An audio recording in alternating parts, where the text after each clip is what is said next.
Now, factor number 2 is team environment. There are certain things that your team will expect, as we already said, like overall in organization, competitive environment, structure, leadership should be practiced. But in your team, what are certain things that is expected? Point number 1, reward system. Ultimately, all of us are working for money at the end of the day. So when you're saying, like, when you're giving some responsibilities for your team, saying like you do this, you do that, probably you should also be in a position to decide what is the reward that I have to give to them. So the reward system should be good in your organization. I'm not asking you to pay more, but I'm asking you to pay right. That is what you call it as the reward system. Then the next point is communication. Have a very clear-cut communication in your organization.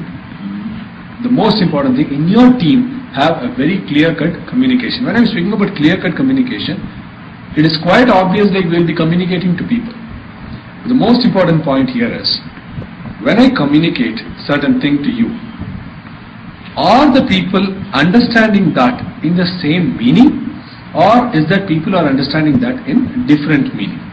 Okay, that is very, very important for you to understand. So when you're communicating something in your team, make sure like people are understanding it in the sense that you want them to. If you have any doubts, please ask them, saying like, did you get my point, and what is your opinion on this point? How is that you are? It's something like in our class, what happens? Something like if I ask you like, did you get my point? Can you repeat the point? Something like that.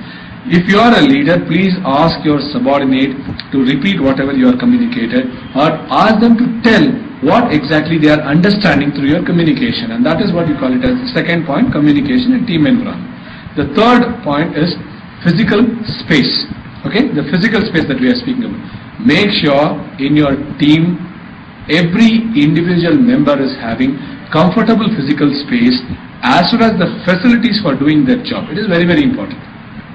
See, suppose you say like my team is, I have so many members, I have great members in my team, but what is the use if you are not providing the proper facilities? That's very, very important. So facilities has to be provided properly to your team members, and that is the third sub-factor in your team environment. So the first factor is organizational environment, where we have something called as competitive environment, organizational structure and organizational leadership. The second parameter is team environment, where you are speaking about the reward system, communication, and also about the physical space. Now the third factor, team design. How to design my team? Very simple points, but very, very important points. Many of us miss these simple points when we are speaking about an effective team.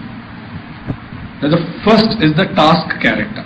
Okay, task character. When you are designing a team, the most important thing that you have to design is the task character.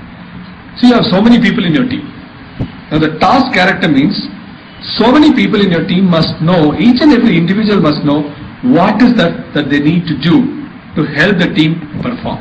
And that is what you call it as task characteristics. The team has an overall objective, but the individual has their sub-objectives. So they need to understand what is that I need to do to achieve my objective, my team's objective. That is what you call it as task character.